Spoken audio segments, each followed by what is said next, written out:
Hello friends, कैसे हैं आप लोग। आज का जो टॉपिक है वो है असर्शन टॉपिक। बहुत इंपॉर्टेंट टॉपिक है और ये 2 मार्क्स के क्वेश्चन एग्जाम में, बोर्ड एग्जाम में आएंगे आपके मैथ्स बेस पे और अदर सब्जेक्ट में भी आपको ये टॉपिक आएगा।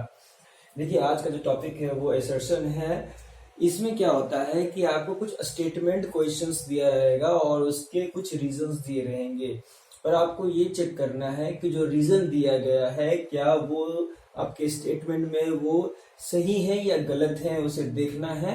और अगर वो गलत है तो उसके स्टेटमेंट क्या होंगे, क्या उनके रीजन सही है, क्या वो पहला जो स्टेटमेंट है वो सही है, क्या वो रीजन सही है, वो उस पर हम मैच करना होता है। चलिए आइए देखते हैं हम। असर्शन जो है, if the product of two number is 5780, ये दिया है कि the product of two number दिया हुआ है 5780 and their HCF is 17 and their LCM is 340। तो देखिए, ये जो क्वेश्चन है, ये क्वेश्चन क्या कह रहा है कि अगर एचसीएफ 17 है और एलसीएम 340 है तो उसके प्रोडक्ट होंगे 5780। क्या ये सही है गलत, इसे हम लोग पहले चेक करते हैं। तो फॉर्मूला क्या होता है कि LCM into HCF equal to the product of two numbers, ये होता है। तो हम लोग चेक करते हैं एलसीएम एचसीएफ को। 34 हो गया, यहाँ 7 हो गया, ठीक है।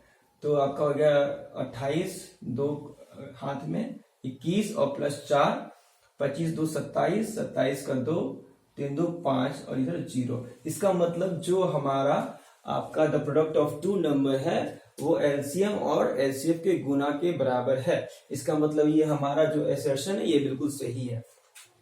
अब देखिए रीजन पढ़ेंगे। The HCF is always factor of LCM. अब यहां बोल रहा है कि एचसीएफ जो है वो फैक्टर है एलसीएम का। चलिए हम लोग कोई 2 नंबर लेते हैं, जैसे 6 और 10 ले लेते हैं, ठीक है।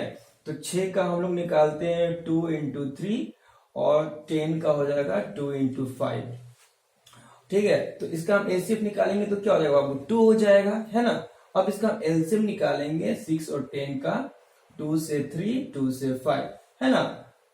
तो क्या हो गया 2 इंटू 3 इंटू 5, है ना। तो क्या हो गया 30 इसका एलसीएम हो गया। अब देखिए इसका एचसीएफ कितना हो गया, इसका एचसीएफ हमारा 2 हो गया। तो एचसीएफ जो है ये 30 का क्या हो गया, फैक्टर है कि नहीं, ये भी सही है। पर देखिए ये जो रीजन लिखा है ये रीजन एज ए स्टेटमेंट सही होगा। ये जो रीजन है ये एज ए स्टेटमेंट सही है। रीजन को आप एक एज ए स्टेटमेंट पढ़ेंगे तब आपको कंफ्यूजन नहीं होगा। ये जो इक्वेशन दिया है ये भी सही है और ये HCF is always factor of LCM, ये भी सही है कि एचसीएफ हमारा 2 आया और एलसीएम हमारा 30 है। तो 2 इज अ फैक्टर, है ना, 2 इज अ फैक्टर ऑफ 30। मतलब ये जो रीजन है, रीजन एज ए स्टेटमेंट सही है, पर ये रीजन इस स्टेटमेंट के लिए सही नहीं है। ओके, इसके लिए क्या सही होता हमारा कि the product of two number is equal to the LCM into HCF. पर यहां दिया हुआ है HCF is always factor of LCM, ये एज ए स्टेटमेंट सही है पर ये रीजन इसके लिए सही नहीं है, ठीक है।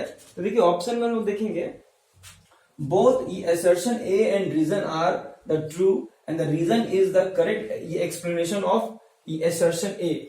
देखिए ये बोथ, ये असर्शन एंड रीजन, ये दोनों ट्रू है, ये और ये दोनों सही है, पर ये जो रीजन इसके लिए सही नहीं है, ठीक है। अब देखो दूसरा पढ़ेंगे, बोथ ये assertion A and reason are true and the reason is not correct, ये एक्सप्लेनेशन ऑफ असर्शन ए।